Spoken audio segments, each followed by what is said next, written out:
Every country on earth at the moment is reforming public education. There are two reasons for it. The first of them is economic. People are trying to work out, how do we educate our children to take their place in the economies of the 21st century? How do we do that? Given that we can't anticipate what the economy will look like at the end of next week, as the recent turmoil is demonstrating. How do we do that? The second, though, is cultural. Every country on earth is trying to figure out, how do we educate our children so they have a sense of cultural identity and so that we can pass on the cultural genes of our communities while being part of the process of globalization. How do we square that circle? The problem is they're trying to meet the future by doing what they did in the past. And on the way, they're alienating millions of kids who don't see any purpose in going to school. When we went to school, we were kept there with a story, which is if you worked hard and did well and got a college degree, you would have a job. Our kids don't believe that. And they're right not to, by the way. You're better having a degree than not, but it's not a guarantee anymore. And particularly not if the route to it marginalizes most of the things that you think are important about yourself. Some people say we have to raise standards as if this is a breakthrough. You know, like, really, yes, we should. Why would you lower them? You know, I haven't come across an argument that persuades me of lowering them. But raising them, of course we should raise them. The problem is that the current system of education was designed and conceived and structured for a different age.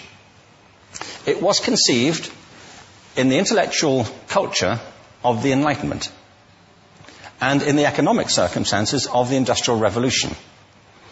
Before the middle of the 19th century, there were no systems of public education. Not really. I mean, you could get educated by Jesuits, you know, if you had the money. But public education, paid for from taxation, compulsory to everybody and free at the point of delivery, that was a revolutionary idea. And many people objected to it. They said it's not possible for many street kids, working class children, to benefit from public education. They're incapable of learning to read and write, and why are we spending time on this? So there's also built into it a whole series of assumptions about social structure and capacity. It was driven by an economic imperative of the time, but running right through it was an intellectual model of the mind, which was essentially the Enlightenment view of intelligence. That real intelligence consists in the capacity for a certain type of deductive reasoning and a knowledge of the classics originally, what we come to think of as academic ability. And this is deep in the gene pool of public education, that there are really two types of people, academic and non-academic, smart people and non-smart people. And the consequence of that is that many brilliant people think they're not, because they've been judged against this particular view of the mind. So we have twin pillars, economic and intellectual. And my view is that this model has caused chaos in many people's lives. It's been great for some. There have been people who have benefited wonderfully from it. But most people have not. Instead, they suffer this. This is the modern epidemic, and it's as misplaced and it's as fictitious. This is the plague of ADHD. Now, this is a map of the incidence of ADHD in America, or prescriptions for ADHD. Don't mistake me here. I don't mean to say there is no such thing as attention deficit disorder. I'm not qualified to say if there is such a thing. I know that a great majority of psychologists and paediatricians think there is such a thing. But it's still a matter of debate. What I do know for a fact is it's not an epidemic. These kids are being medicated as routinely as we had our tonsils taken out. And on the same whimsical basis, and for the same reason, medical fashion. Our children are living in the most intensely stimulating period in the history of the earth. They're being besieged with information and calls for their attention from every platform, computers, from iPhones, from advertising holdings, from hundreds of television channels. And we're penalizing them now for getting distracted. From what? Boring stuff. At school, for the most part. It seems to me it's not a coincidence totally that the incidence of ADHD has risen in parallel with the growth of standardized testing. Now, these kids are being given Ritalin and Adderall and all manner of things, often quite dangerous drugs, to get them focused and calm them down. But according to this, attention deficit disorder increases as you travel east across the country. People start losing interest in Oklahoma.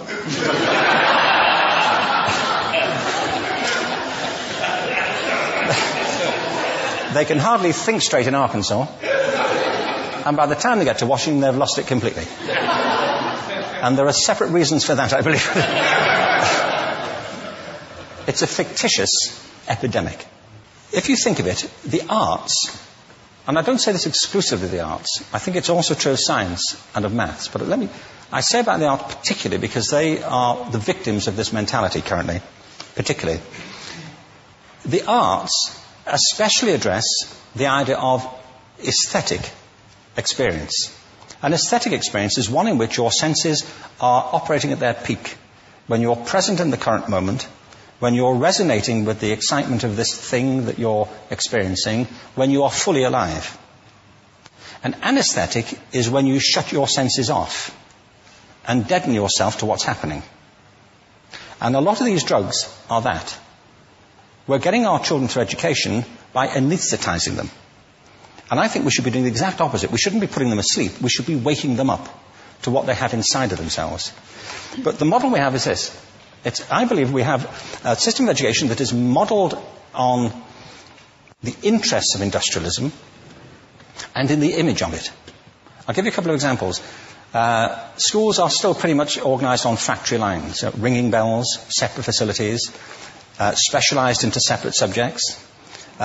We still educate children by batches. We put them through the system by age group. Why do we do that? Why is there this assumption that the most important thing kids have in common is how old they are? It's like the most important thing about them is their date of manufacture. You know what I mean? Well, I know kids who are much better than other kids at the same age in different disciplines. Or at different times of the day. Or better in smaller groups than in large groups. Or sometimes they want to be on their own. If you're interested in the model of learning, you don't start from this production line mentality. It's essentially about conformity, and increasingly it's about that as you look at the growth of standardized testing and standardized curricula. And it's about standardization. I believe we've got to go in the exact opposite direction. That's what I mean about changing the paradigm. There was a great study done recently of divergent thinking. Published a couple of years ago. Divergent thinking isn't the same thing as creativity. I define creativity as the process of having original ideas that have value. Divergent thinking isn't a synonym, but it's an essential capacity for creativity. It's the ability to see lots of possible answers to a question, lots of possible ways of interpreting a question, to think what Edward de Bono would probably call laterally, to think not just in linear or convergent ways, to see multiple answers, not one. So, there are tests for this. One kind of cod example would be people might be asked to say, how many uses can you think of for a paperclip? One of those routine questions. Most people might come up with 10 or 15. People who are good at this might come up with 200. And they do that by saying, well, could the paperclip be 200 foot tall and be made out of foam rubber?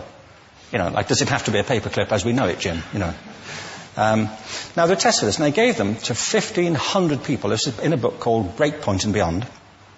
And on the protocol of the test, if you scored above a certain level, you'd be considered to be a genius at divergent thinking. Okay? So my question to you is, what percentage of the people tested, of the 1,500, scored at genius level for divergent thinking? Now, you need to know one more thing about them. These were kindergarten children. So what do you think? What percentage at genius level? 80. 80, okay. 98%. Now, the thing about this was it was a longitudinal study. So they retested the same children 5 years later, ages of 8 to 10. What do you think? 50? They retested them again 5 years later, ages 13 to 15. You can see a trend here, can't you? Now, this tells an interesting story. Because you could have imagined it going the other way, couldn't you? You start off not being very good, but you get better as you get older. But this shows two things. One is we all have this capacity. And two, it mostly deteriorates. Now, a lot of things have happened to these kids as they've grown up. A lot.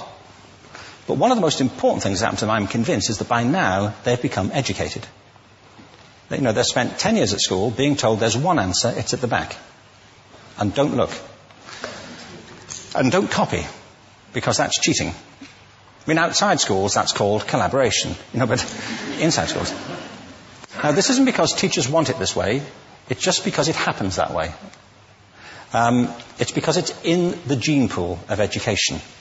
We have to think differently about human capacity. We have to get over this old conception of academic, non-academic, abstract, theoretical, vocational, and see it for what it is, a myth. Secondly, we have to recognize that most great learning happens in groups, that collaboration is the stuff of growth. If we atomize people and separate them and judge them separately, we form a kind of disjunction between them and their natural learning environment.